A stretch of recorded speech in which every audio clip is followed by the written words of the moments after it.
नमस्ते। आप सभी से अनुरोध है कि कृपया हमारी चैनल को सब्सक्राइब करें, वीडियो को लाइक करें और शेयर भी करें।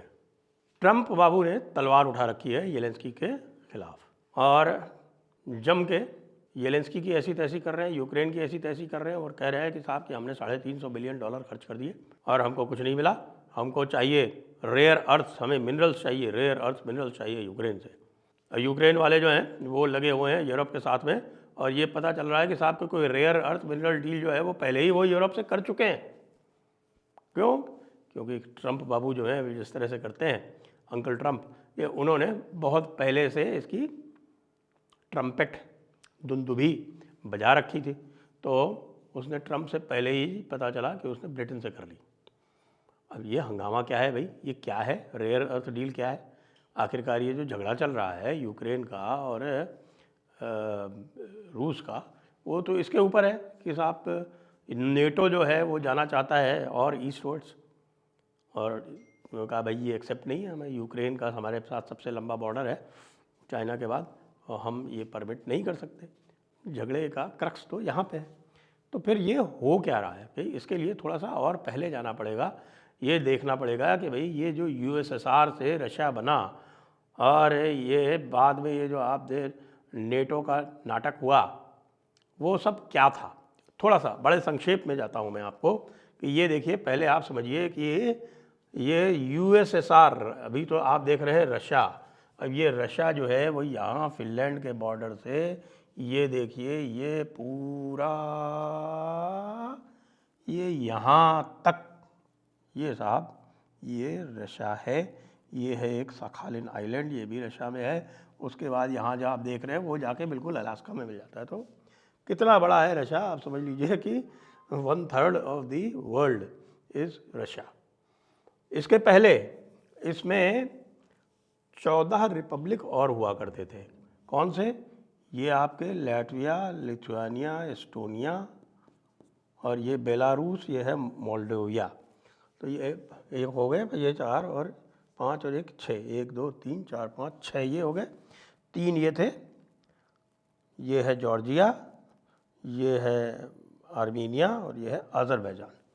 और इसके बाद 5 जो थे सेंट्रल एशियन रिपब्लिक थे, ये देख रहे हैं आप, कज़ाकिस्तान, उज़्बेकिस्तान, तुर्कमेनिस्तान, ये जो TZ के लिखा हुआ है ये है ताजिकिस्तान और ये किर्गिज़स्तान। और इधर का जो पूरा हिस्सा है ईस्ट वाला, ये चाइना कहता है कि साहब हमसे ज़बरदस्ती छीना गया बाद में, जब हम कमज़ोर थे उस समय। खैर वो अलग चीज़ है। तो ये पूरा का पूरा ये हुआ करता था यूएसएसआर। और यूएसएसआर से अमेरिका में, यूएसएसआर जब इकोनॉमिकली वीक हुआ, वो गोर्बाचेव नाम का एक बेवकूफ़ हुआ करता था, उसने कहा कि साहब ऐसा है कि आप हमें वेस्टर्न इकोनॉमी में शामिल कर लीजिए, हमको नेटो में शामिल कर लीजिए। और उन्होंने कहा हाँ हाँ हम कर लेंगे, आप ऐसा करिए कि आप अपनी जो बाकी जो 14 रिपब्लिक हैं उनको छोड़ दीजिए। तो भाई उन्होंने, ऐसा मूर्ख था कि उसने यूएसएसआर की 14 रिपब्लिक छोड़ दी। उन्हीं में से एक है यूक्रेन, ये यूक्रेन। तो अब उन्होंने बाद में धोखा देके और धीरे धीरे ईस्टवर्ड एक्सपेंशन शुरू कर दिया, पोलैंड में और इधर रोमानिया, ग्रीस वगैरह, ये सब पूरे, ग्रीस में तो पहले से थे ये। फिर बाद में 1994 में, फिर 1999 में, बाद में अभी रिसेंटली आपने देखा कि स्वीडन तक पहुंच गए। ये उन्होंने करना शुरू कर दिया। जब यूक्रेन में करना शुरू किया तब रशिया ने कहा कि no, we will not permit. तो यहाँ पर झगड़ा आता है अब यूक्रेन और रशिया का। जब रशिया ने इन्वेड कर दिया, और उसके पहले 2014 से पहले यानुकोविच एक हुआ करते थे रशिया फ्रेंडली, जो रशिया केवल यूक्रेन से न्यूट्रलिटी मांगता था, तो यानुकोविच हुआ करते थे। उन्होंने न्यूट्रलिटी के बेसिस पे वो बने थे प्रेसिडेंट, और वो थे तो उनको CIA ने और ये आपका जो रिजीम चेंज ऑपरेशन होता है, विक्टोरिया न्यूलैंड वगैरह ने, स्टेट डिपार्टमेंट ने मिल के वहाँ पर एक जिसको बोलते हैं मैदान रेवोल्यूशन और कलर रेवोल्यूशन, ये करके उनको हटाया 2014 में। तो जब 2014 में उनको हटाया तब, अब मैं आता हूँ जरा, मैं यूक्रेन पर आ जाता हूँ, इस मैप को मैं जूम इन करके यूक्रेन पर लाता हूँ। तो 2014 में फिर जब ये इस तरह की हरकत की, यानुकोविच को हटा दिया, उस समय रूस ये कह रहा था कि भाई ये जो हमारा ब्लैक सी फ्लीट है, यहाँ पे ये है सेवस्तोपुल, ये सेवस्तोपुल है, और ये आप देख रहे हैं ये है क्राइमिया। तो ये क्राइमिया में सेवस्तोपुल का वो ब्लैक सी फ्लीट चूँकि उनका यहाँ था, तो वो चाहते थे कि भाई ये ब्लैक सी फ्लीट का हमारे साथ में एक 15 साल का या 25 साल का एक एग्रीमेंट कर लो कि यहाँ पर हमारा वो ब्लैक सी फ्लीट रह जाए। उसके बारे में बातचीत चल रही थी, तब तक इन्होंने ये कू कर दिया। तो उसी टाइम, ओबामा के टाइम, क्राइमिया पूरा का पूरा इधर से जाके और क्राइमिया पर कब्जा कर लिया रूस ने। क्यों? क्योंकि वहाँ की पॉपुलेशन 70% रशियन थी, एक बात। दूसरी बात, क्राइमिया जो था वो ओरिजिनली रशिया का था, और ख्रुश्चेव जो कि एक यूक्रेनियन था, जब वो स्टालिन के बाद में वहाँ का जनरल सेक्रेटरी बना, प्रेसिडेंट बना, तब उसने क्राइमिया को यूक्रेन को दिया था।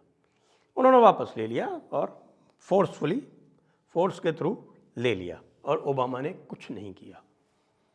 अब झगड़ा शुरू होता है साहब जब 2022 में, अब हमारे ट्रम्प साहब क्या करें कि उनको रेयर अर्थ चाहिए। अब आप ये देखिए कि यहाँ से लेके ये जो पूरा एरिया है, ये यहाँ तक, ये पूरा रशिया के कब्ज़े में है, और इनका एक बड़ा यहाँ पर मारियुपोल करके एक पोर्ट है, वो भी रशिया के कब्ज़े में है। ओरिजिनल इनका ये रोस्टोव हुआ करता था, एक ही पोर्ट इनके पास रह गया था। अब इनके पास रोस्टोव भी है, मारियुपोल भी है, सेवस्तोपुल भी है, और ओडेसा पे ये जब चाहे तब हमला करके उसको भी कर सकते हैं। अब ट्रम्प साहब कह रहे हैं कि उनको चाहिए रेयर अर्थ। ये रेयर अर्थ क्यों चाहिए उनको? रेयर अर्थ जो है ये स्पेशल स्टील्स बनाने में काम आते हैं, जो कि ख़ास तौर से जो आर्मामेंट इंडस्ट्री है उसमें काम आते हैं। कौन से रेयर अर्थ हैं ये? विशेषकर जब रेयर अर्थ की बात की जाती है तो ये है लिथियम, मैंगनीज, टाइटेनियम, गैलियम, निकल।